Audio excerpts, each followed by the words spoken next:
Pero el contraalmirante sí está preso, está detenido. Sí, pero tiene un asunto. Entró de manera ilegal a Argentina con un pasaporte falso. ¿Entonces lo va a juzgar Argentina por eso? Es ilegal entrar con un pasaporte falso. Hay países que no piden pasaporte. Bueno, pues esta es la información del día de hoy y con gusto contestamos sus preguntas. A ver aquí. Muchas gracias, presidenta. Muy buenos días. Gaspar Vela, Grupo Milenio.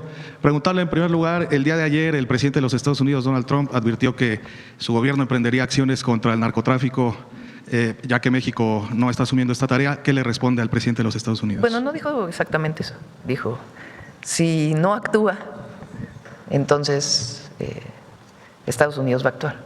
Ese fue su declaración. Sabemos muchas veces, esto no lo ha dicho varias veces el presidente Trump, no es la primera vez, pero nosotros estamos actuando.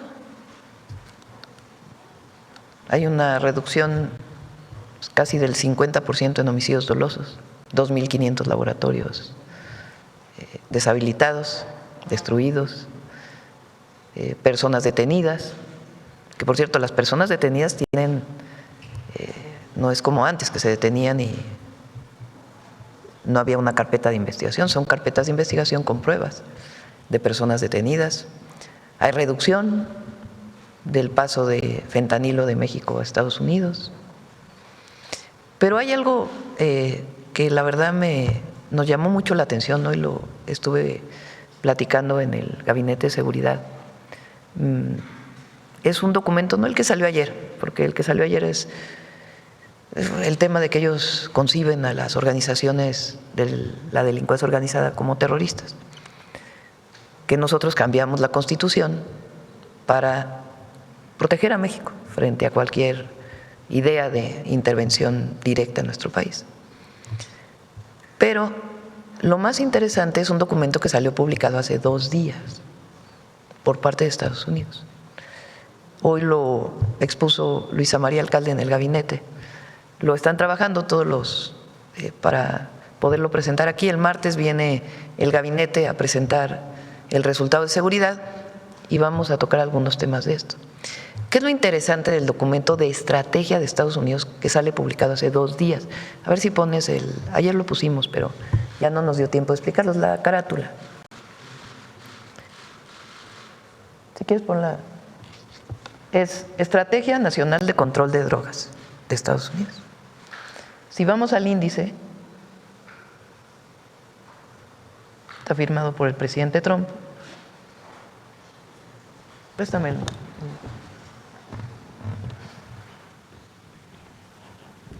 Fíjense lo interesante de este documento. Por primera vez en una estrategia de Estados Unidos para el combate a las drogas, ponen este tema. Crear una América, Estados Unidos, ellos llaman América, pero en realidad es Estados Unidos de América. Crear un Estados Unidos de América libre de drogas a través de normas sociales. Están reconociendo en la introducción que tienen un problema grave de consumo de drogas. Y aquí en este documento presentan una estrategia de cómo atender la prevención. Si ustedes recuerdan, en una de las primeras llamadas que tuvimos con el presidente Trump, me preguntó él, incluso lo hizo público después, ¿por qué México no tiene un problema de drogadicción tan grave como el de Estados Unidos? Y le contesté, desde mi punto de vista son 2 cosas. Una, los valores familiares que hay en México, la protección familiar. Le dije, México es un país de valores muy profundos y de apoyo familiar. Y la segunda, tenemos una campaña, tanto que él inició una campaña hace un tiempo, no tan masiva como lo hemos hecho nosotros, pero por primera vez reconocen que tienen que entrar al problema del consumo. Y aquí en este documento hablan de entrar a las escuelas, de hacer campañas, y reconocen como un problema de prevención de la salud pública. Es lo que nosotros hemos estado diciendo todo el tiempo. Mientras no baje el consumo en Estados Unidos, nosotros podemos colaborar, vamos a seguir cooperando por humanismo. No queremos que el fentanilo llegue a los jóvenes de Estados Unidos, ni tampoco a los jóvenes de México, ni de ningún lugar del mundo, ni ninguna droga. Pero tiene que haber una parte de reconocimiento del problema desde Estados Unidos. Y llama mucho la atención que por primera vez lo ponen. Ayer decía, el otro antecedente es Reagan, que su esposa encabezó un programa contra el consumo de drogas. Entonces, muy importante. Y la otra, no sé si está directamente en el… Miren, celebrar un de recuperación, respuesta a la sobredosis. Aquí hablan de que cerca del 16% de su población tiene problemas graves. Y en otra parte que ya no viene aquí directamente, hablan muy claramente de que tienen que entrar a disminuir el tráfico de armas de Estados Unidos a México. ¿Qué quiero decir con esto?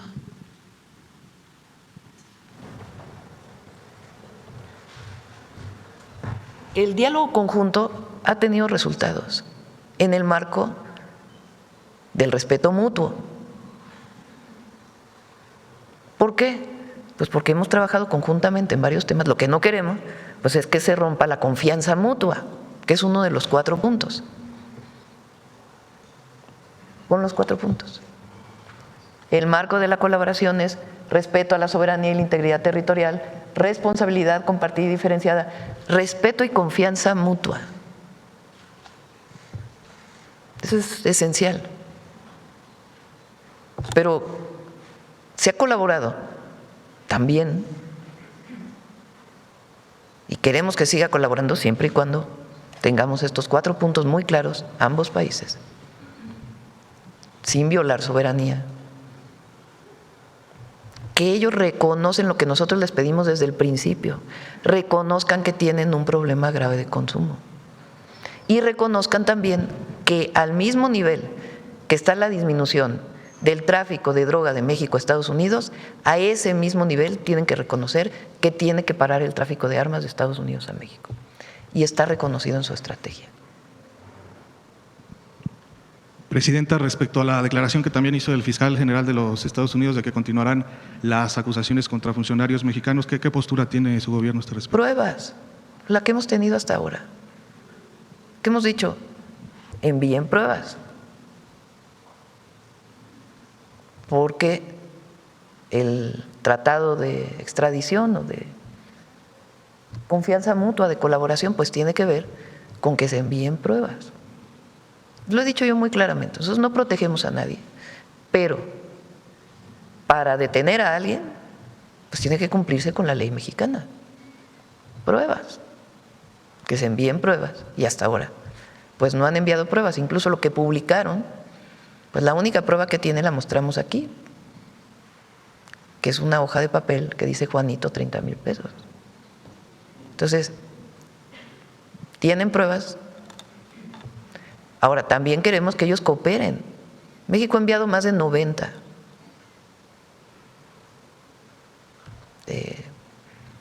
personas perseguidas por Estados Unidos que estaban en las cárceles mexicanas.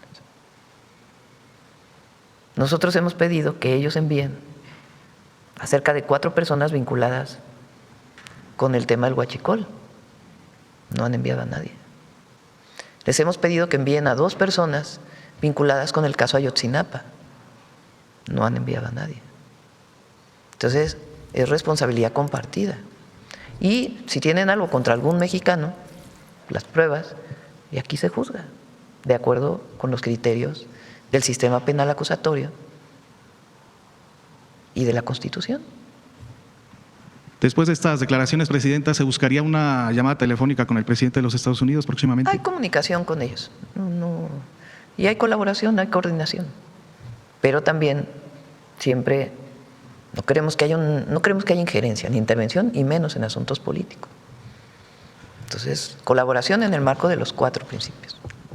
En otro tema, Presidenta, el pasado 5 de mayo, el martes pasado, la gobernadora de Chihuahua, Maru Campos, señaló o acusó que ella se le critica por combatir al narco, mientras que al gobernador con licencia de Sinaloa se le protege a capa y espada. ¿Qué le respondería a la gobernadora de Chihuahua, Presidenta? Pues que es falso lo que dice.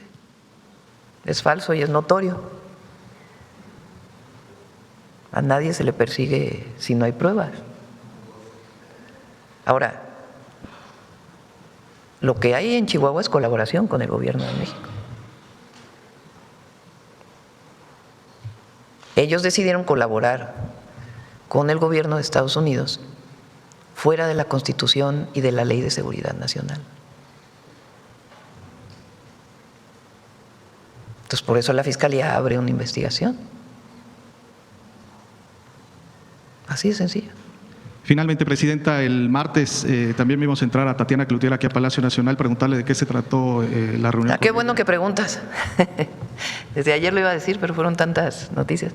Ya me había enviado su renuncia. Ella deja el cargo del Instituto de Mexicanos en el Exterior.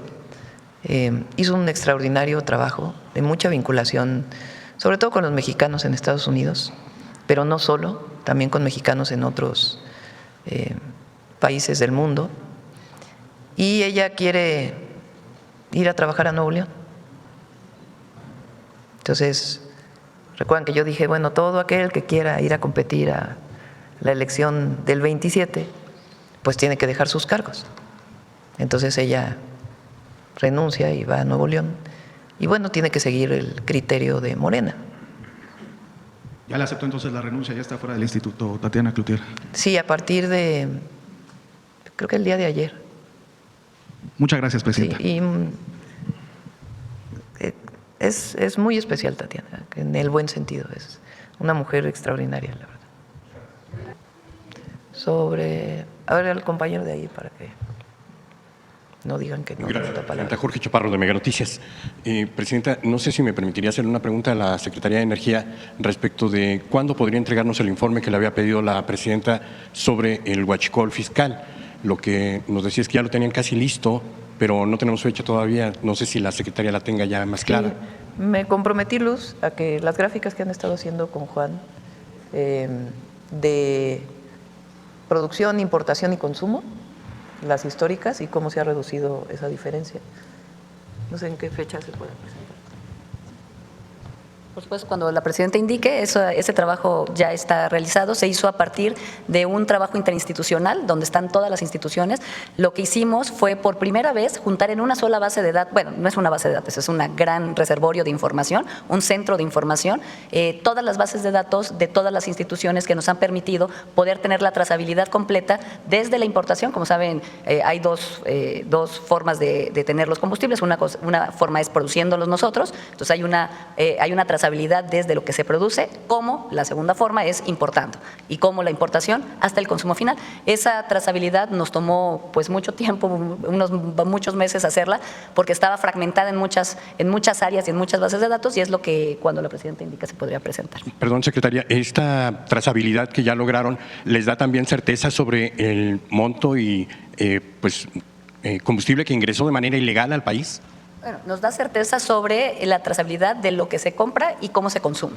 Y bueno, a partir de eso, cada institución hace sus análisis específicos dependiendo de las facultades de cada institución. Pero tenemos una información ya completa de cómo entra el combustible, quién lo produce, cómo se consume. Inclusive hay información del SAT, ¿no?, de cómo se comercializa y cómo se transporta.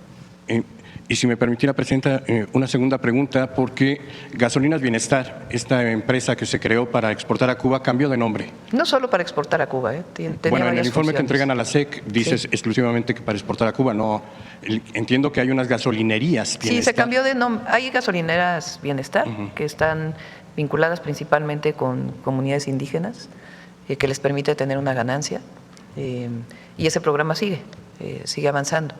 Y también esa filial de Pemex era una de las filiales que exportaba a Cuba combustible. Se cambió recientemente de nombre porque prácticamente van a desaparecer todas las filiales de Pemex. ¿Cuántas son? 40 filiales.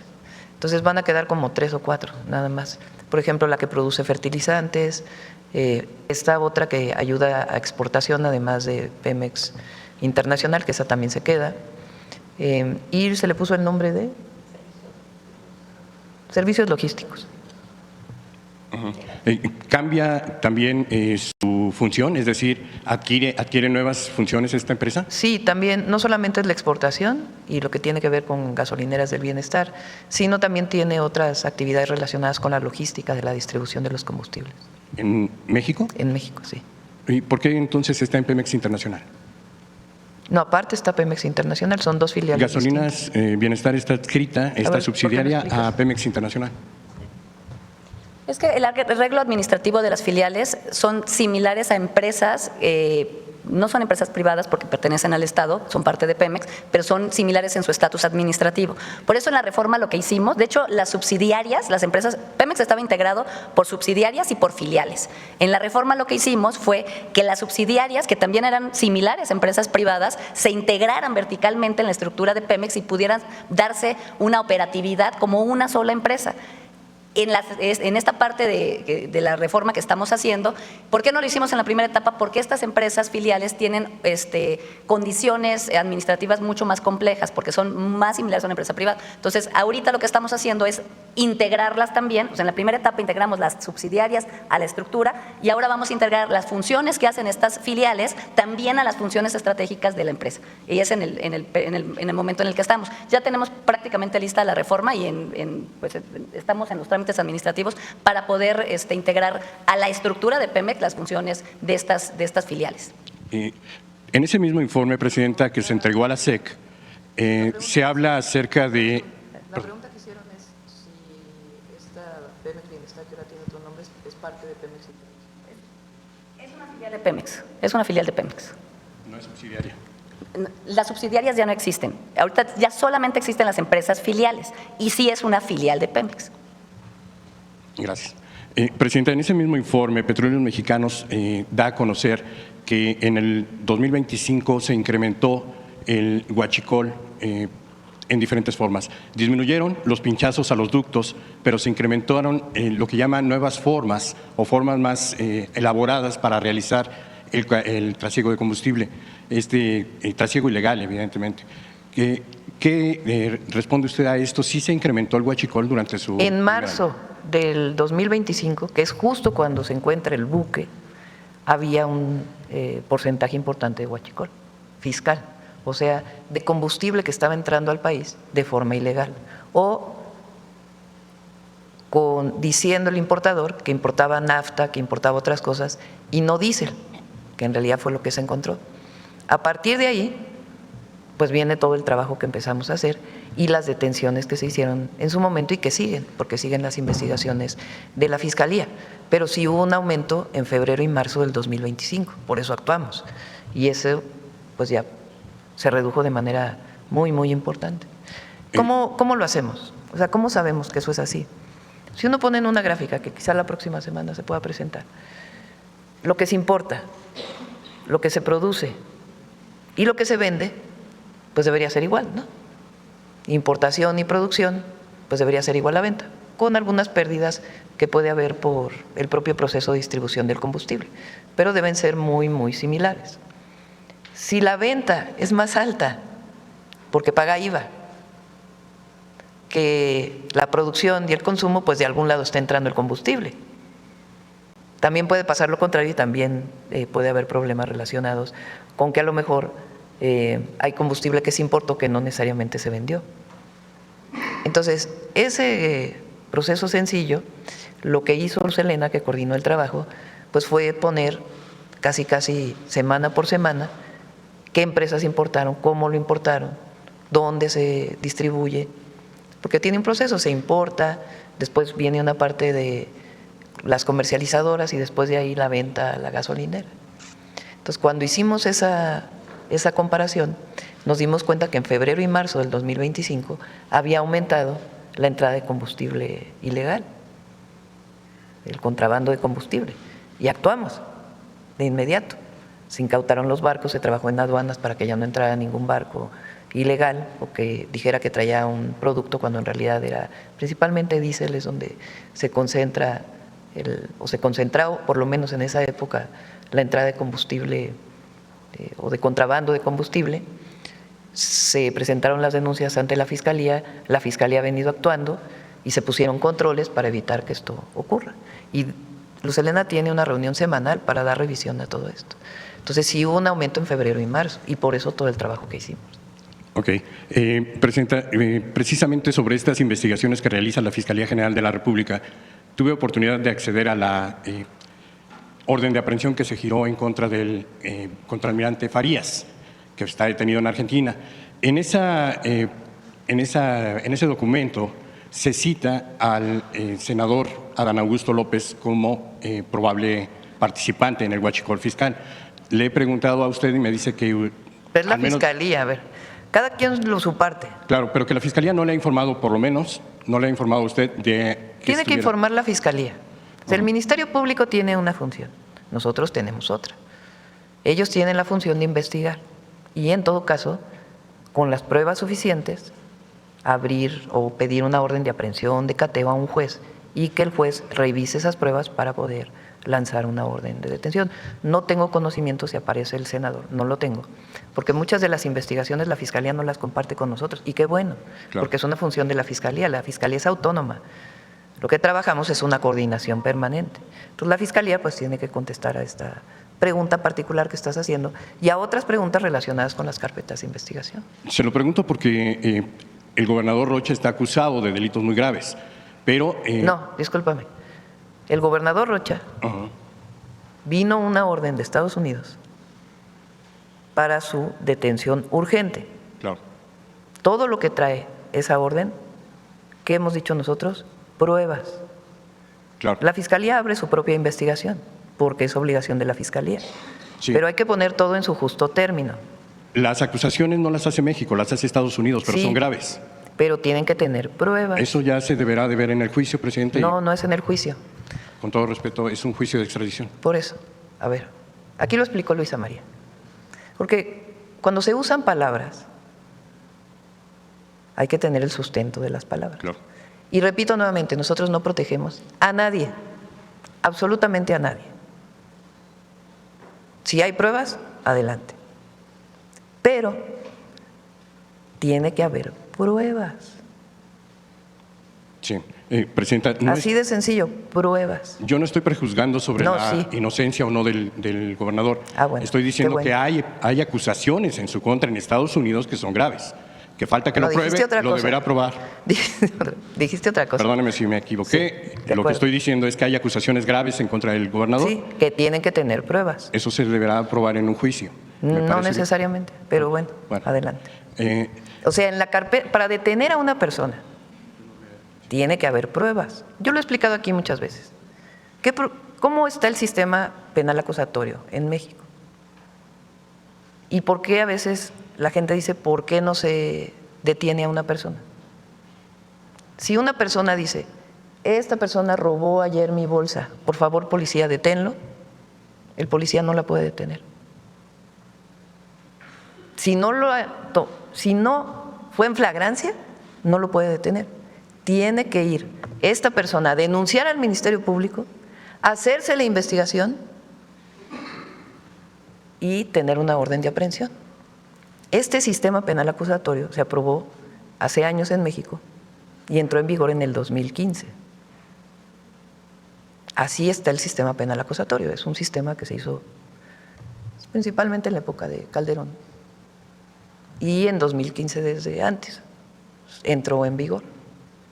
Entonces, para detener a cualquier persona en México, sea un gobernador con licencia, sea un delincuente de los más peligrosos, sea un delito de cuello blanco, sea alguien que se dedica al contrabando de combustible, tiene que haber pruebas y una orden de aprehensión basada en pruebas. Para cualquier caso, este o cualquier otro. Y eso es lo que hemos venido diciendo. Si Estados Unidos tiene pruebas, que las presente. Sí, perdón, Presidenta, yo no me refería para nada a la detención o la no detención del gobernador. Dije solamente que tiene una acusación grave en Estados Unidos. Es lo único que dije. Ya si eso no es, eso lo tendrán que decidir las autoridades judiciales, no es mi caso. Pero le quiero preguntar por qué hoy se va a reunir con el Partido Verde y el Partido del Trabajo. Entiendo. No, vienen los senadores y los diputados. Vienen más tarde a la 1:30.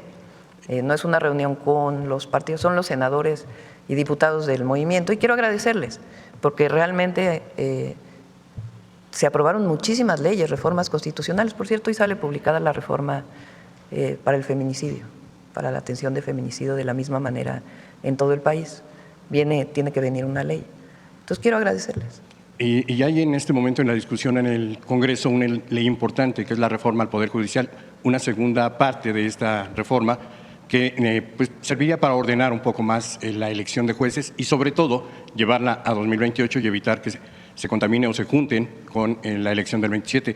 Pero la pregunta que le quiero hacer es respecto de las acusaciones que han hecho legisladores del Partido Verde en contra de funcionarios de Morena. Por ejemplo, el diputado Mario López dice que él fue invitado a una red de huachicol por el gobernador de Tamaulipas, Américo Villarreal, y por el secretario de Educación Pública en aquel tiempo, presidente de Morena, Mario Delgado. Pruebas, que presente su denuncia. Porque es como Loret de Mola hoy, en su columna, que dice que el gobernador Rocha se opuso a un operativo. ¿De dónde saca eso? O que ella porque sale… ¿Cuál es su base? ¿Cuál es su fuente? Porque en esta semana se han dicho una cantidad de mentiras impresionantes. Si el diputado tiene pruebas, que las presente y que presente su denuncia ante el Ministerio Público. Así de sencillo.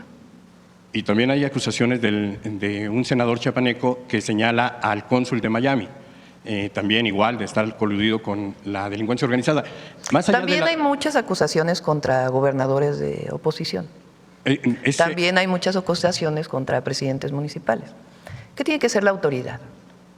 Porque si no, todo es propaganda. O un diputado, porque un diputado pues es un representante popular. En vez de estar declarándolo, o si lo quiere declarar, qué bueno, que presente su denuncia en el Ministerio Público. Y tiene que tener pruebas de lo que dice. Porque recientemente pues se han estado haciendo una cantidad de denuncias en los medios. Muchas de ellas me consta que son mentiras absolutas, absolutas mentiras. Entonces, si alguien tiene una acusación contra un servidor público, contra una persona, para eso hay fiscalías, para eso hay un poder judicial. Porque si no, todo se vuelve pues, un asunto de declaración. Y se lo pregunto porque también hay declaraciones del fiscal de Estados Unidos de que podrían surgir nuevos nombres relacionados con políticos. Pruebas. ¿Qué le pediría en este momento entonces a este fiscal o al gobierno de Estados Unidos respecto de estas acusaciones que se manejen de manera más discreta? Vamos paso por paso. ¿Qué fue lo que pasó? Otra vez que lo explicó aquí Luisa María Alcalde muy bien el lunes. Viene una solicitud urgente de detención de 10 mexicanos por parte de una oficina del Departamento de Justicia de Estados Unidos. ¿Qué obligación tiene el gobierno? ¿Hacer caso así nada más? No. La Secretaría de Relaciones Exteriores tiene la obligación de revisar en cualquier caso de cualquier persona. Revisa. Dice, no hay pruebas. Entonces, le pide asesoría a la Fiscalía. Fiscalía, dime si hay pruebas. Y la Fiscalía dice, no hay pruebas. Para que no sean los dichos nada más de la Fiscalía o de la Secretaría de Relaciones Exteriores, es público el expediente, lo hizo público Estados Unidos. Que lo juzgue cualquier mexicano o mexicana. Ya no solo el titular jurídico de la Secretaría de Relaciones Exteriores o el titular o la titular de la Fiscalía General de la República. Que lo juzgue cualquier mexicano o mexicana. Ellos mismos lo hicieron público. Ellos mismos, al hacer público este documento de en qué se basan para pedir la orden de detención, muestran las pruebas que ellos tienen. Pruebas que coincidan con nuestro sistema penal acusatorio. La prueba que presentan en el documento, que yo no soy abogada, pero soy ciudadana y tengo mis criterios, no me corresponde a mí juzgar, ni tampoco ver si hay pruebas. Pero en el documento, presenta el documento todo completo. Viene una descripción, bueno, para el jurídico de la Secretaría de Relaciones Exteriores y para la Fiscalía General de la República no es suficiente con esta descripción, sino que tiene que haber pruebas. Y qué bueno que el sistema penal acusatorio esté así. Pues si no, imagínense un dicho a una persona. Yo digo que esta persona es un delincuente y presento una descripción. No, bueno, ¿qué dice la Fiscalía? No, pues tiene que haber pruebas. Bueno, las pruebas que se presentan en este documento, que está disponible en Internet, porque lo hizo así Estados Unidos, por lo menos llama la atención, no las voy a juzgar, llama la atención, que el único documento que presentan es esto. Entonces, ¿qué es lo que hace la Secretaría de Relaciones Exteriores? Pide asesoría a la Fiscalía. La Fiscalía le dice, yo te sugiero que pidas pruebas. ¿Y qué hace la Secretaría de Relaciones Exteriores? A través de la Embajada de Estados Unidos, bueno, ante la solicitud que están haciendo de detención, sería muy importante que nos enviaras las pruebas. Si las pruebas son evaluadas ya por la Fiscalía y por un juez, pues que se evalúe y que se proceda si hay suficientes pruebas. Pero si no hay pruebas, ¿cómo vas a proceder? Frente a cualquier persona. Entonces, eso es lo que decimos y es la obligación. Porque todos estamos obligados a cumplir con la ley y con la Constitución. Entonces, no porque una persona diga, no, tiene que haber pruebas. Fíjense, con este tema, por ejemplo, del barco que llegó, parecería muy sencillo decir, bueno, pues ya llegaron, falsificaron el papel de que iba a entrar, es suficiente prueba para detener no, sí, pero no solo es detener al que llevaba el barco, sino quiénes son los responsables. Eso lleva una investigación. Por eso siguen las investigaciones todavía. Claro. Presidente, precisamente por eso lo quiero comparar con el caso del contraalmirante Farías otra vez. Es un ejemplo claro. Ahí se detiene en Argentina por una solicitud de México, pero vienen, igual que en el caso del señor Rocha, 60 días para que se presenten pruebas, tanto de la Fiscalía como de la defensa. En el caso del señor Rocha también tiene derecho a gozar de una defensa. Todos. Claro. Cualquier persona tiene derecho a una defensa, cualquiera. Pero el contraalmirante sí está preso, está detenido. Sí, pero tiene un asunto. Entró de manera ilegal a Argentina, con un pasaporte falso. ¿Entonces lo va a juzgar Argentina por eso? Bueno, es un delito, comentaron? en Argentina es un delito. ¿O no es un delito entrar con un pasaporte falso? No lo sé. Ah, ¿no sabe? Espero yo que sí, pero no lo sé, sinceramente, no tengo la prueba para decirle sí. Bueno, el Código Penal lo establece. En Argentina, en México, en China, en Estados Unidos, en Guatemala, en Nicaragua, en Reino Unido, en Alemania, en España, en Emiratos Árabes, es ilegal entrar con un pasaporte falso. Hay países que no piden pasaporte. Bueno. Pero bueno, Presidenta, le agradezco mucho y le hago una última pregunta porque el 15 de abril… ¿Ya son 3? La última.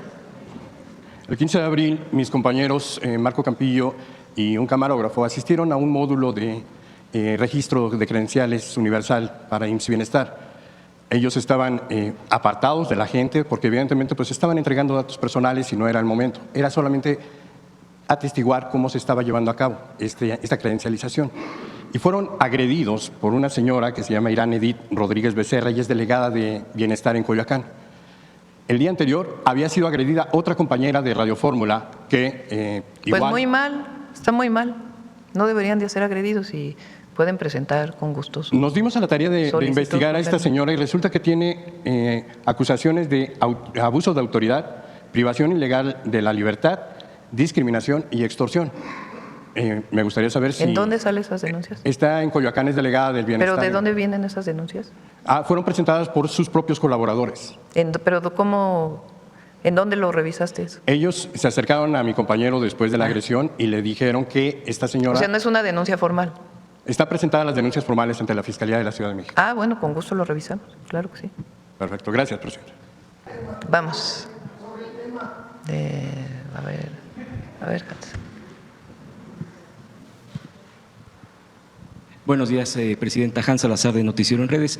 Preguntarle sobre el encuentro de la presidenta de la Comunidad de Madrid, Ayuso, pues bueno, ya usted se ha referido a ella, en este encuentro que tuvo con los gobernadores panistas en Chihuahua, Guanajuato, Querétaro, en Aguascalientes, pero también en este encuentro, encuentro, y que también otras actividades tuvo, la represión que hubo contra manifestantes que pacíficamente lo hicieron con pancartas, sin violencia, y sin embargo, pues ya es un caso muy común en la policía estatal, la policía municipal de Aguascalientes, de represión. Hay muchos momentos que podemos decir de cómo se reprimen a la gente que se manifiesta libremente, incluso adentro de uno de los recintos, en un teatro, donde le hicieron algún tipo de entrega, de condecoración, de reconocimiento a esta persona, a esta autoridad de España. Una regidora también pues se manifestaba con una pancarta, y me llamaba la atención que las personas que fueron a quitarle y hacerla a un lado del escenario iban armados, incluso me parece ostensiblemente de negro, con un arma y pues con ese tipo de imagen. Yo preguntarle sobre estos aspectos, son varios temas en un primer momento. Pues hay que respetar la libertad, ¿no? Fíjense, es curioso, porque la plática era sobre la libertad. Sí. O sea, es su consigna, ¿no? La libertad. Pues la libertad es la libertad de expresión, la libertad de reunión, la libertad de manifestación. Entonces, pues hay que respetar las libertades. Si la plática era libertad, pues hay que ser consecuente en todo el sentido, ¿no? Respetar la libertad.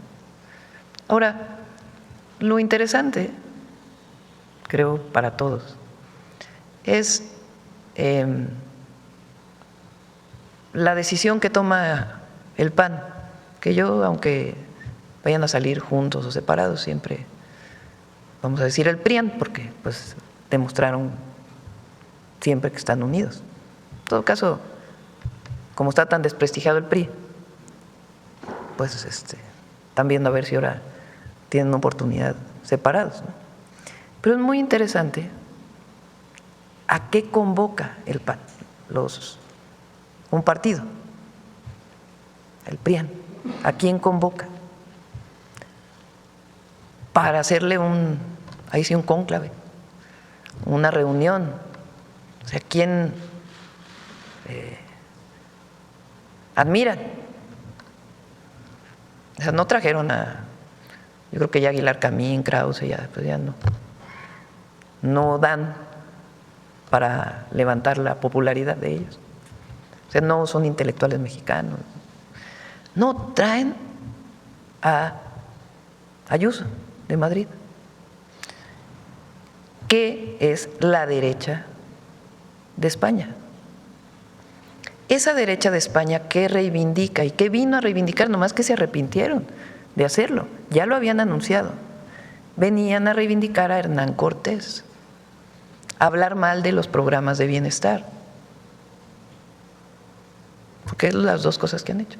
A decir que es un país donde no hay libertades ni democracia. Bueno, tan hay democracia que pudo venir a decir lo que ella quiso decir. Imagínense si fuéramos un gobierno represor, pues no hubiéramos permitido que viniera, porque finalmente viene a hablar de la política mexicana. Pero hay libertad, hay democracia. Aquí pueden venir a hablar, no hay problema. Ninguno. Ahora, ¿qué reivindica? ¿Y cómo es que el PAN decide reivindicar eso y traer como ejemplo a la presidenta de la Comunidad Autónoma de Madrid? Ella venía a hacer un homenaje a Hernán Cortés, Bueno, habla también de mucha ignorancia, porque Carlos I de España, en el siglo XVI, hace un decreto donde dice que no puede reivindicarse nunca Hernán Cortés, el rey de España que junta a todos los reinos que ellos reivindican. Hace un decreto, que vamos a hacer un video al rato, lo va a explicar José Alfonso, donde habla de las atrocidades de Hernán Cortés. O sea, fíjense el poco conocimiento de la historia de España de esta mujer y el poco conocimiento de los panistas que deciden traerla junto con Salinas Pliego y otros para reivindicar lo que ellos piensan. ¿Qué piensan ellos? Que hay que adorar a Hernán Cortés. Hernán Cortés se caracterizó por ordenar matanzas, por ser uno de los más crueles invasores. Dice en el decreto, no sé si se los pasaron Belmont ayer, ¿sí lo vieron? Lo voy a subir a mis redes. Está escrito en español antiguo y se hizo una traducción para entenderla mejor. Dice ahí, como lo va a explicar José Alfonso, que marcaban a los niños en la frente como animales para catalogarlos como esclavos. Ese era Hernán Cortés, el que ordenó la matanza de Cholula, familias enteras asesinadas. Bueno, Carlos I de España dice, no se puede reivindicar a Hernán Cortés. En el siglo XVI, Hernán Cortés acabó enterrado en México porque en España no lo querían. Aquí tampoco, que al final acabó ahí en el abandono. Entonces, imagínense la ignorancia de venir a hacer un homenaje a Hernán Cortés y que los panistas en México reivindiquen eso. Bueno, es así como increíble, de no creerse. Pero tiene libertad. Claro, tiene que haber debate, porque si no, imagínense. ¿Qué reivindicamos nosotros? Nosotros reivindicamos a los pueblos originarios. Reivindicamos que la grandeza de México viene de los valores de los pueblos. Dice el presidente López Obrador en su libro Grandeza, que es muy recomendable, los indígenas se fueron a las montañas para seguir siendo libres durante la conquista española. Y esa libertad les permitió mantener su cultura. Y esa cultura es lo que nutre de los valores al pueblo de México. El que no tengamos la drogadicción que tiene Estados Unidos. Viene de los valores familiares, de los valores profundos de comunidad y de solidaridad y de fraternidad que tenemos los mexicanos. Eso es lo que reivindicamos nosotros. Con un adicional, al reivindicar eso, reivindicamos la dignidad del pueblo de México. Y cuando reivindicamos la dignidad del pueblo de México y se empodera el pueblo, no hay nada que lo detenga. Frente a eso, lo que trae la derecha mexicana es a una adoradora de Hernán Cortés. Qué bueno, fuera máscaras. Y la libertad, con el episodio que tú mencionas. Todo parece ser que con estas reacciones que ha habido en torno a este punto, Presidenta, a esto que usted comenta, han retrocedido o han trastabillado, han dudado esto de no hacer o no concretar este honor que le iban a hacer a Hernán Cortés, aunque bueno, pues quedó en un evento, usted en un evento cerrado, me refiero, después ahí hasta un compositor español, bueno, decía, sin Hernán Cortés México no existiría, palabras más, palabras menos, hasta le pusieron Facho Cano, porque bueno, se llama Nacho Cano, y a ese grado, es decir, hay una tremenda, se les ha revertido. ¿Usted cree que esto hunde más todavía en sus, porque esto da camino hacia el 27 del propio PAN? ¿Usted cree que esto los hunde más? No, eso depende del pueblo de México, no depende de mí. Lo que sí es importante, porque es una persona que tiene un puesto en España que vino a México a hablar de la política mexicana. Entonces, es importante debatir, que el pueblo de México decida. Difícilmente el pueblo de México va a querer a alguien que adore a Hernán Cortés, ¿verdad? Y más, vamos a seguir dando información de lo que fue las atrocidades de Hernán Cortés y los invasores españoles que llegaron en aquel momento. En otro tema, Presidenta, quisiera preguntar, ya incluso inició la conferencia con esto que el día de ayer ocurrió, es todo un fenómeno esto de los el BTS, pero preguntarlo en un contexto de que por décadas en el gobierno del PRI, en los gobiernos del PRI, se prohibieron los masivos, se prohibieron los conciertos a los jóvenes. Hubo la propia represión del 68, antes hubo igual represiones, no es que haya sido la única, pero prácticamente en los 70s y 80s, particularmente después… No se podía llegar ni al Zócalo después del 68, a las marchas. Estaba prohibido, y obviamente la represión era… pero absoluta. Fueron décadas de prohibiciones, bueno, a los jóvenes yo creo que se les criminalizaba. Y con lo de ayer, que bueno, hay muchos comentarios, yo vi mucho, porque estuve en el Zócalo, observando que muchas jóvenes, no solamente jóvenes, pero la gran mayoría… No, también una señora de 80 años vino. Sí, gente grande. El Universal le entrevistó. Venían corriendo desde Madero, desde Pino Suárez, 20 de noviembre, con mucha alegría y con mucha libertad. Les echaron agua incluso por el tema del calor. O sea, hubo atención para los jóvenes, para las jóvenes que además se expresaban libremente. No hubo ningún tipo de acto de contener absolutamente a nadie. Hubo ese respeto de todos a todos. Dice una publicación ahí. BTS junta más gente que la oposición. Sí, que la marea rosa ya quisiera algo así. Entonces, yo preguntarle, presidente, en este marco yo lo entiendo, el acto… Miren, que salen a saludar. Fue porque no hay que politizarlo, porque no debemos. O sea, no debemos politizar la visita de BTS aquí, no lo debemos hacer. Porque no tiene ese sentido. ¿Qué sentido tuvo? O sea, recuerden cómo fue que pasó. BTS viene a México, anuncia el foro GNP, ¿no? Se llama ahora. Y el estadio GNP.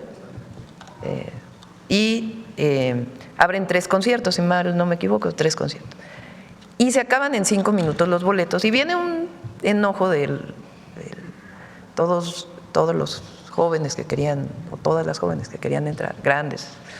Porque dicen, ¿cómo es que se acabó en 3 días? ¿Hubo reventa? ¿Qué pasó? Y claro, más allá de que hubiera habido a través de algunas plataformas una reventa extranjeras que la Profeco sancionó, porque eso no está permitido en México, el tema es que había mucha más demanda de la cantidad de conciertos que iban a dar. O sea, querían más conciertos. Entonces, al ver eso, ver en las redes que hay enojo porque el tema de los boletos, pues decido escribirle una carta al presidente de Corea diciéndole, oye, a través de usted será posible que BTS venga o tenga más conciertos o venga otra vez a México. Él hace las gestiones con los productores o la productora y deciden venir aquí a Palacio Nacional. O sea, yo los invité a Palacio Nacional, que vinieran para decirles, es que quieren que haya más conciertos. La presidenta de México lo único que les pide es que haya más conciertos en México. Y ellos, pues de forma muy amable y respondiendo a esta solicitud, deciden hacer más conciertos en el 27. Pero no hay que politizarlo, no hay que ponerle un grado, porque ese no es el objetivo. El objetivo, cuando dije vienen al Zócalo, pues dije vamos a invitar a la gente a ver si ellos se animan a salir al balcón. Y afortunadamente se animaron a salir al balcón. Y bueno, fue algo impresionante, de una llamada en la mañana, en menos de 6 horas había 50,000 personas queriéndolos ver. Pero es eso nada más, no le carguemos de política eso, porque no lo es sencillamente, pues de mi parte, poder darle una alegría a las y a los jóvenes mexicanos, nada más. Sí, es enmarcarlo en la atención y darle la importancia a los jóvenes. Finalmente, Presidenta, y en mi última pregunta, es a propósito de lo de esta visita de Ayuso. que ya se ha expresado, pero que también hay un dato importante y preguntarle, porque salen los datos de que pagó 300.000 euros para su visita, en este caso para proveer, yo entendí, y eso es hasta donde yo me quedé con el dato, de la Feria de San Marcos en Aguascalientes, para ser recibida. Incluso, bueno, hay una polémica, obviamente a España le tocará este tipo de cosas, pero para este tipo de gastos y este tipo de excentricidades, Presidenta, finalmente preguntarle su opinión. Bueno, pues eso ya le corresponde a España, ¿no? Ver el tema de los recursos. De hecho, salió de allá. Sí, el dato salió de allá. Porque allá pues también hay política. Ella pertenece a la derecha española y hay otras gentes que no están de acuerdo con ella. Entonces, pues obviamente su visita aquí en España, pues también abre el debate, evidentemente. Gracias, Presidenta. Gracias. Bueno, vamos a ver aquí la compañera. Gracias, Presidenta. Mara Rivera, de Enfoque. Yo quisiera preguntarle sobre este plan que anunció el 4 de marzo, un plan de inversión público-privado que a todas luces pues, busca los objetivos o propósitos que tiene el gobierno, ¿no? Detonar el crecimiento económico, la infraestructura, incluso atraer capitales. Los sectores han levantado la mano, están interesados, pero a 2 meses de esto, Presidenta, ¿nos podría decir pues, cuál es las cuentas, el balance, qué proyectos concretamente ya están previstos, en qué va este plan? Porque finalmente pues se pretendía también o se pretende generar nuevos empleos y dada la situación económica en momentos desacelerándose, pues no parece como que ya no se menciona absolutamente Ayer me mandó nada. Soel, creo que lo publican mañana. Si quieren mañana lo vemos, lo de creación de empleos, porque está muy interesante. ¿Mañana lo presenta o cómo? No, creación de empleos, porque crecieron los empleos de manera importante en el mes de abril. ¿Y el avance concreto de este plan a 2 meses lo tiene o está en stand-by?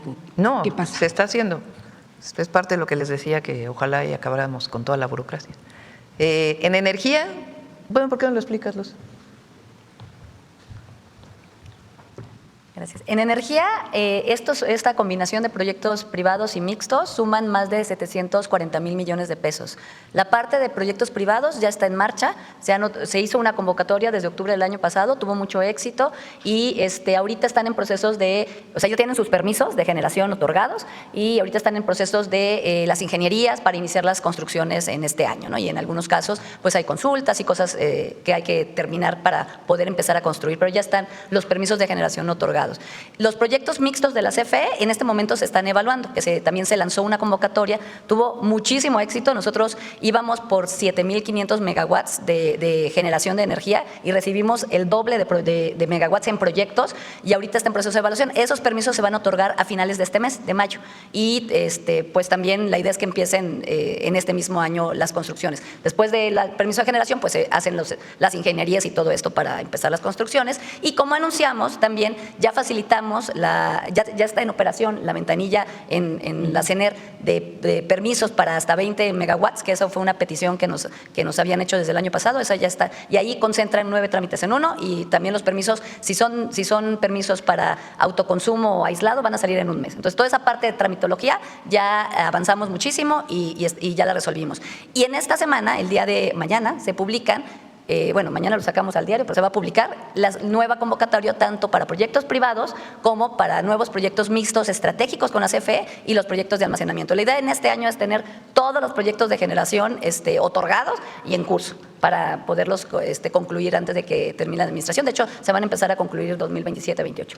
Secretaria, estos proyectos que menciona es lo que implicaría los 5 billones de pesos que se anunciaron, ¿serían para este año? O? Esa es una parte que son los privados, y no son millones, esos son en megawatts. O sea, en total son 740,000 millones de pesos, en total, ya con lo de CFE, con los mixtos, con los privados y demás. Y aquí también faltarían algunas inversiones en otro tipo de tecnologías, porque aquí nada más estamos anunciando las que son renovables, pero fotovoltaicas y eólicas, como dice la presidenta. Hay proyectos estratégicos y específicos que ya anunciaremos de biocombustibles y de otro tipo de tecnologías para generar energía. Gracias. Sí, va avanzando, todo va avanzando. A ver, es muy importante vamos a terminar, más o menos, en el 2030 con cerca de 38, no, pero adicionales, no, 28,000 megawatts o 16,000. ¿Renovables? Todo. Todo, 32,000. 32,000 megawatts adicionales. Entonces, ¿Y cómo va a estar la distribución? 60% público y 40% privado. Así va a estar. ¿Qué pusimos en la Constitución y en la ley? La Constitución establece que lo público tiene preferencia para entrar al sistema de generación, a la red, y que debe ser al menos 54% público siempre. Y nosotros vamos a llegar como a 60% público y lo demás es privado. Lo privado es principalmente en fuentes renovables de energía, también lo público, pero lo privado es principalmente en fuentes renovables. Antes se acostumbraba que un privado ponía una planta y le pedía el permiso a CFE o a CENACE o a la Comisión Reguladora de Energía, entonces le decía, dame el permiso para entrar. Ahora lo que decidió la Secretaría de Energía junto con CFE y el Centro Nacional de Control de Energía fue, a lo mejor te decimos dónde hace falta que pongas plantas, y si tienes ya el predio, pues entonces vamos a hacer un concurso para ciertos lugares. Y ahí hubo mucha participación. Y una buena parte de esas plantas se construye 54% público, 46% privado en una asociación. Por eso le llamamos proyectos mixtos. Y tiene, digamos, la autoridad la Comisión Federal de Electricidad. Esos fueron los que más solicitudes hubo de desarrollo. Okay. Ahora, están las carreteras que salen a licitación muy pronto, puertos también, que lo principal es lo público y luego viene la inversión privada. Todo va en tiempo, lo que pasa es que lleva pues su parte administrativa, que a veces quisiera uno que fuera al siguiente día y no necesariamente. Y básicamente todos estos sectores estratégicos es donde se estaría apostando a este tipo de inversión público-privada.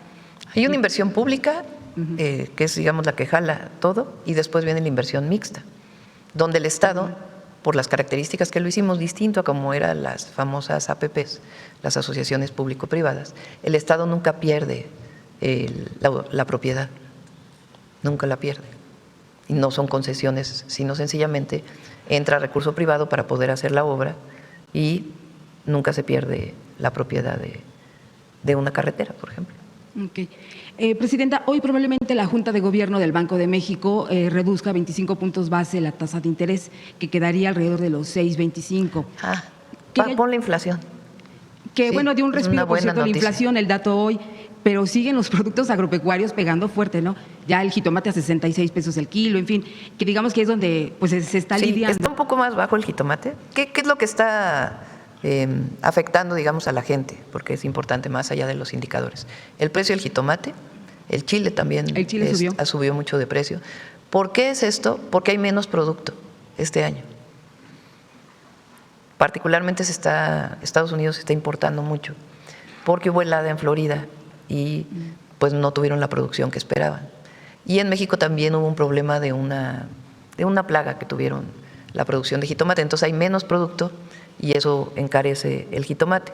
Están en una mesa de trabajo SADER, todas las centrales de abasto del país y las comercializadoras, es decir, las tiendas de autoservicio, para controlar que no suba, que no haya especulación en el precio del jitomate. Y de hecho ha bajado un poquito de la semana pasada esta. Y en general la inflación cerró en 4.45, más abajo que la quincena anterior. Entonces ya van a la baja los precios. Y las medidas que tomamos para controlar el precio de la gasolina y el diésel. Si no lo hubiéramos hecho, la inflación estaría, no sé, sobre 10% por lo menos. Habría que entonces apostar a que al verse abaratado el costo del dinero, podría esto reactivar los créditos, mover finalmente la economía. Hubo mucha crítica al Banco de México por haber bajado la tasa de interés la última vez, porque esa quincena hubo un ligero aumento de la inflación. En realidad si lo hubieran subido, porque la subieron, si lo hubieran bajado, porque la bajaron. Como ahora hay una mujer que trabajó en Secretaría de Hacienda, como todos los presidentes del Banco de México, pues les gusta criticarla, pero la verdad está haciendo un gran trabajo.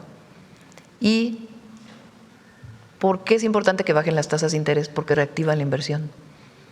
O sea, si la tasa de interés estuviera en 10%, 15%, 12%, como llegó a estar hace 2 años, o 3 años, no sé, con el COVID, pues ¿qué prefiere quien tiene dinero? Guardarlo en el banco porque le da mucho rédito, le da mucha ganancia y no lo invierte.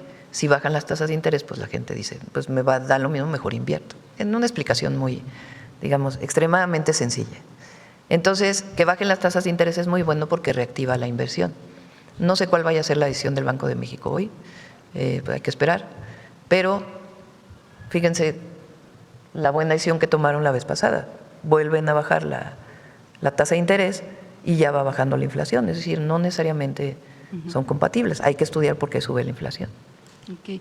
Y ya por último, ahora que Jorge Chaparro tocaba el tema del huachicol, y que explicaba usted, tiene que ver el reporte que da la SEC de Estados Unidos, la Comisión de Bolsa y Valores, respecto al incremento que ellos dicen de 23.419 millones por el robo de combustibles, que aumentó 14% del 24 al 25. Entonces, ¿podría esto deberse a lo que explicaba que fue el hallazgo de las… No sé si tú tienes el informe de la SEC. Tendríamos que revisar. No he leído este informe que dices. Pero lo que fue cierto, y lo hicimos público, es que estaban entrando barcos diciendo que traían algo cuando en realidad era diésel para no pagar el IEPS. Entonces, lo más importante es que se actuó. Mal hubiera sido que nos hubiéramos dado cuenta de eso y esconderlo y no hacerlo público. No. Se hizo público, se actuó y se hizo un grupo especial de trabajo para evitar la entrada de combustible ilegal.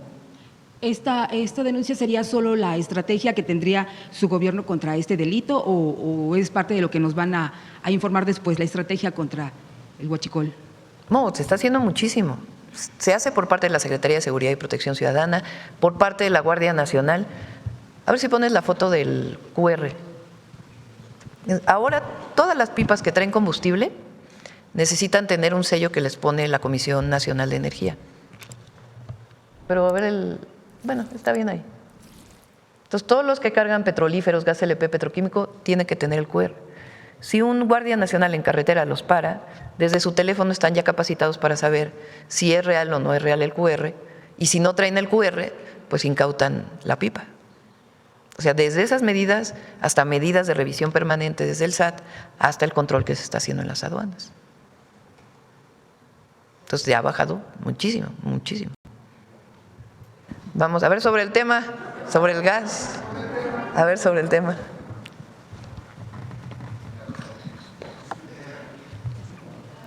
Buenos días, Eduardo Esquivel Ancona, Domo de Cristal. Buenos días a todos. Buenos días, presidenta. Mi primera pregunta es, ¿cómo se están haciendo estos gasoductos en el sentido de la vía, el derecho de vía?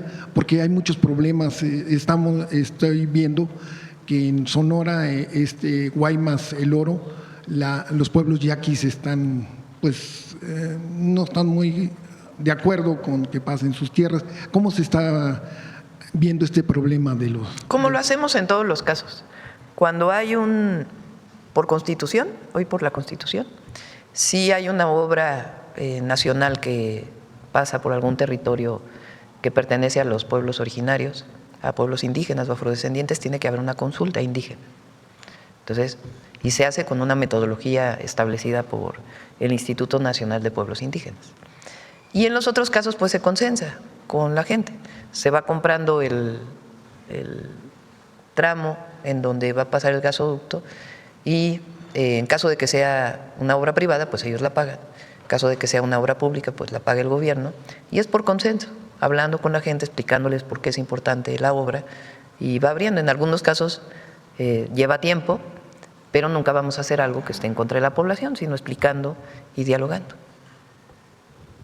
Muchas gracias. En otra pregunta también sobre el tema, hemos estado viendo en Domo de Cristal que hay poca capacidad de almacenaje de gas natural. ¿Qué se está invirtiendo para aumentar la capacidad de almacenaje? Tenemos, si bien una contingencia, tenemos de 2 a 4 días de almacenaje. Entonces, ¿qué se está invirtiendo en esto de almacenaje? ¿Quieres escuchar?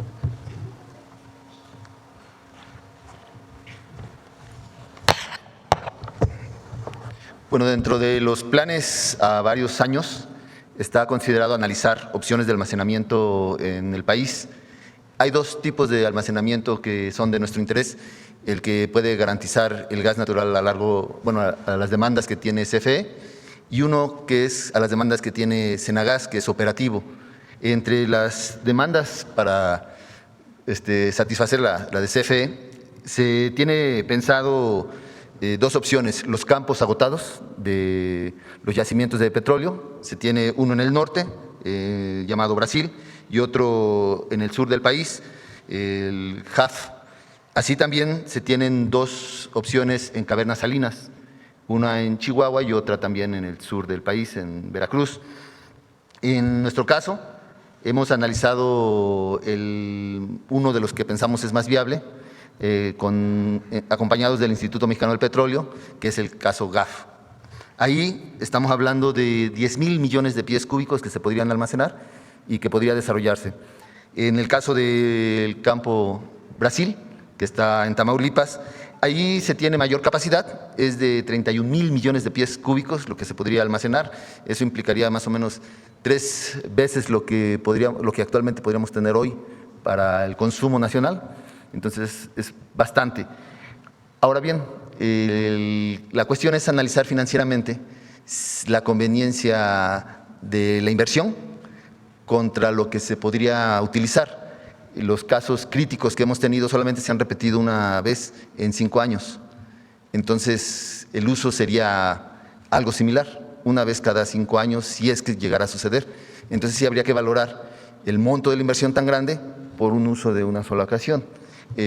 Nosotros estamos pensando en ir hacia las áreas operativas que pudieran garantizar algún desbalance en los gasoductos de este gas. Por eso estamos proponiendo utilizar gas natural licuado en algunas zonas estratégicas pegadas a nuestros gasoductos, al Sistema Nacional de Gasoductos, para hacer esta prevención de alguna situación crítica. No sé si eso pueda resolver la cuestión. Sí, muchas gracias. Y en una última pregunta, ustedes tienen, su gobierno, lo dijo en el Plan México, lo que se presentó el lunes, quieren 45% de energía limpia para el 2030, ¿no? Eso es lo que tengo. ¿Qué proyectos hay de biogás? Esto a través de la basura, ahora sí que de la basura sacar gas, hay experiencias buenas. En Nuevo León hay una planta muy grande. El alcalde de Ciudad Juárez está en un proyecto muy grande a través de la basura, tener el 45 o hasta el 50% del alumbrado público que sea a través de ese biogás que se produce con la basura. ¿Qué proyectos hay de estas plantas, ¿no?, para México? Una es el uso del metano que viene de los rellenos sanitarios, es una alternativa. Y otra que estamos analizando es el uso directo, más que para generar electricidad, que es el bagazo de caña. Bueno, existe la producción de bagazo de caña de electricidad en los ingenios, pero es la utilización para etanol. Ese es, e incluso para producir gas avión. Ayer, por ejemplo, tenemos una reunión, ya van 2 reuniones, vamos a seguir con esto, con la industria del azúcar, desde las organizaciones de los productores hasta los ingenios, porque el azúcar está viviendo una situación especial, porque Estados Unidos dejó de importar azúcar mexicana. Eso ha inundado el mercado mexicano con la producción que hay y está muy barata la exportación, sobre todo, de esa azúcar. Se cumple, digamos, el consumo de México, pero se produce más que antes se exportaba a Estados Unidos a un precio determinado y ahora se tiene que exportar a otros países a un precio menor. Entonces, estamos trabajando con ellos en un plan para producir etanol en México. Entonces, ya en su momento lo informaremos. Muchas gracias. Bueno, vamos con la última porque ya se nos fue. A ver. Buenos días, Presidenta. Yaret Arciniega, de Revista Fortuna. Presidenta, de acuerdo con la Asociación Mexicana de Gas Natural, la inversión privada en el sector de gas natural supera los 35,000 millones de dólares. Con estas inversiones, pues, que se anuncian desde CFE para potenciar la generación de energía, la modernización y el mantenimiento de gasoductos, así como las inversiones, pues, desde Pemex para obtener gas natural en proyectos como la CACH, nos gustaría preguntar en cuanto a penetración de este sector en el consumo, pues, de hogares o de industrias que necesitan necesitan pues conexiones para la última milla. Pregunto esto porque en algunos estados y municipios pues aún hay trámites complicados y hasta resistencia de algunos pues jugadores como el Gas LP para permitir pues más competencia. Es parte del programa, pero parte del programa también tiene que ser producir más gas en México.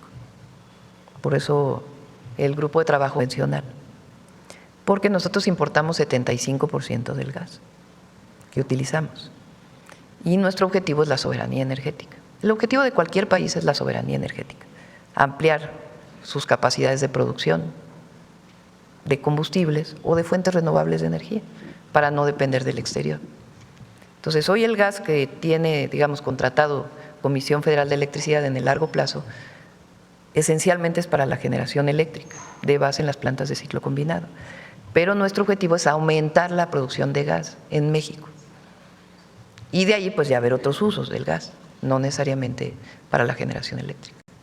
Muchas gracias, Presidenta. En el mismo tema, ¿cómo cambia el enfoque respecto a las inversiones en infraestructura de gas natural respecto a lo que sucedió, por ejemplo, durante el gobierno de Enrique Peña Nieto, cuando el exdirector de la CFE, Enrique Ochoa, aceptó que los gasoductos que se construyeron para entregar gas natural a plantas de CFE, que aún no existían, eran como hoteles en los que se pagaba pues la habitación con servicio todo incluido, aunque pues no se usara?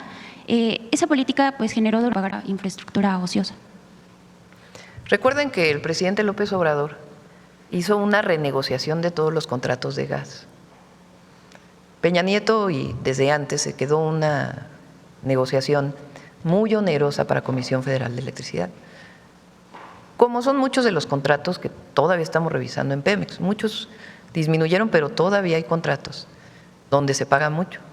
O como eran en su momento la producción independiente, con contratos que pues se pagaba funcionara o no funcionara la planta.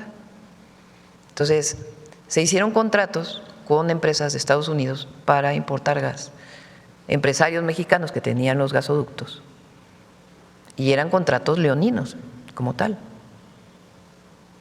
Entonces, el presidente López Obrador sentó a, entonces, no sé si quién estaba en Hacienda entonces con el presidente, no sé si era Arturo Herrera. Las empresas no querían que participara el licenciado Bartlett porque saben que es duro en la negociación. Y el presidente lo puso a negociar. Y bajaron muchísimo los contratos de gas, muchísimo, en un acuerdo. Entonces, gracias a eso, pues ya no se paga lo que se pagaba antes por el uso de los hoteles, como dices tú. Y ahora Cuitláhuac lo que está haciendo, que fue una propuesta de él, es darle mantenimiento a gasoductos de hace mucho tiempo que lo requieren necesariamente. Entonces, digamos, bajaron los precios de los contratos gracias a esa negociación y nosotros le estamos dando continuidad, mejorando los gasoductos y ampliando los gasoductos. Presidenta, con estas inversiones en gasoductos, ¿podemos pensar en la posibilidad de que México comience a exportar gas a pues, nuestros países hermanos de Centroamérica? ¿Gas? No, yo creo que ahorita se puede exportar electricidad. De hecho, es una solicitud de Guatemala que estamos revisando. Se exporta electricidad a Guatemala, nada más que se hace a través de los privados. Entonces, ahora con el nuevo esquema de Comisión Federal de Electricidad y las leyes de electricidad de México, estamos viendo la posibilidad de exportar a Guatemala. Por supuesto, lo primero es cumplir con las responsabilidades con el país y después ver la exportación a Guatemala, que para ellos es importante. Muchas gracias, Presidenta. Por último, me gustaría hacer una precisión sobre el evento de ayer, el evento de BTS. Usted nos ha dicho bien que pues no debemos politizarlo, que no es algo que debemos de usar para la política, pero pues sabemos que incluso los eventos masivos o los eventos culturales pues también siempre tienen una dimensión pública y social. Y quizá ahí también pues hay diferencias importantes entre sexenios, Presidenta, porque me gustaría decir que no es lo mismo lo que usted hizo ayer de impulsar un evento para las chicas que son fans de esta agrupación y pedirles que vengan a dar pues más conciertos porque hubo una problemática con la boletera o que incluso usted es consciente que no todas las personas o no todas las fans tienen acceso a ese tipo de eventos tan grandes. Y me gustaría destacar que no es lo mismo lo que usted hizo ayer que lo que se hacía, por ejemplo, en sexenios como el de Felipe Calderón, cuando se trajo a Manu Chao en 2006 al Zócalo y después incluso se les puso en una lista de personas no gratas, o lo que se hizo en el sexenio de Fox con el concierto de Elton John, o lo que se hizo también en eventos donde se impulsó la figura de Silvio Rodríguez para pues legitimar de alguna manera los gobiernos de derecha. En este sentido, Presidenta, ¿cómo se podría considerar este acceso para los jóvenes a la cultura, a los conciertos masivos, en una política pública? Sí, yo decía ayer, o decía particularmente sobre el haber invitado a BTS aquí a Palacio Nacional y que salieran a saludar a las y los jóvenes que vinieron. No me gustaría ponerlo en un contexto político, porque se presta a toda clase de odiadores. Eso, digamos, el episodio de ayer. Cambiemos de tema. A mí me tocó participar en un movimiento estudiantil, el de 86-87. En aquella época no había conciertos públicos. No había, estaban prohibidos. Ese movimiento triunfa en su primera parte porque echa para atrás las reformas del entonces rector que quería privatizar la UNAM. Y después vino un periodo largo porque nosotros peleamos por un congreso universitario que se realizó en 1990. Pero del movimiento del 87 al 90 pasó un tiempo en que se pudiera realizar el congreso porque las autoridades universitarias no lo querían.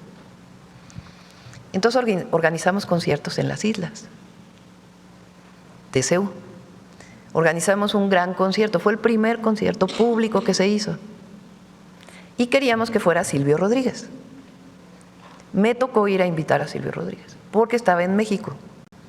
Entonces fuimos varios a invitarlo, no me acuerdo en dónde estaba en concierto. Entramos al camerino de atrás, no sé si era el Auditorio Nacional, y lo invitamos a que viniera a la UNAM. Y entonces él nos dijo: yo vengo con todo el gusto del mundo, pero pues tengo que tener autorización diplomática entre Cuba y México. México prohibió, el gobierno de Miguel de la Madrid entonces, que Silvio Rodríguez se presentara en las islas de CEU. Entonces dijimos, bueno, si no viene Silvio, ¿qué hacemos? Y en ese momento era un auge del rock mexicano, en español. Entonces dijimos, pues vamos a invitar a Maldita Vecindad, a Los Caifanes, no me acuerdo quién más, estaba una compañera que después falleció, Santa Sabina, te la sabes porque estabas ahí, Santa Sabina, Cecilia Toussaint, que era el auge de Cecilia, y muchos otros grupos que participaron. Ese fue el primer concierto público que se hizo. Por ahí en YouTube hay algunas. Mi hijo tenía 4 años. Entonces fue algo hermosísimo. Pero hay que recordar que le prohibieron a Silvio venir. El gobierno mexicano. De ahí se hicieron otros conciertos en las islas. Y después, cuando llega el ingeniero Cárdenas a la jefatura de gobierno de la ciudad, ahí iniciaron los conciertos públicos en el Zócalo. Era Aura, el director del Instituto de Cultura. Y ahí empezaron los conciertos públicos. Ayer los jóvenes de BTS me dijeron que vieron el concierto de Shakira en el Zócalo. Porque como salieron al Zócalo y me preguntaron, ¿aquí fue donde fue el concierto de Shakira? Sí, aquí fue. Hoy pues todo el mundo quiere venir al Zócalo. Pero es un sentimiento de libertad, pero además el comportamiento de los jóvenes cuando vienen al Zócalo. Porque no hay policías que estén controlando cómo te mueves. Por supuesto hay vigilancia, siempre hay vigilancia. Se procura que la gente no entre con bebidas alcohólicas, etcétera. Pero son los propios jóvenes quienes se contienen, o adultos, o quienes vengan. Entonces, en efecto, tienes razón. Sí hay una parte política. Antes se prohibía que los jóvenes tuvieran un espacio de libertad. Hoy se promueve. A lo que me refería de no politizar es particularmente lo que ocurrió ayer, porque fue muy bonito, y no le pongamos una carga pues más política. Muchas gracias, presidenta. Que tenga Ya buen día. son, miren, ya qué horas son.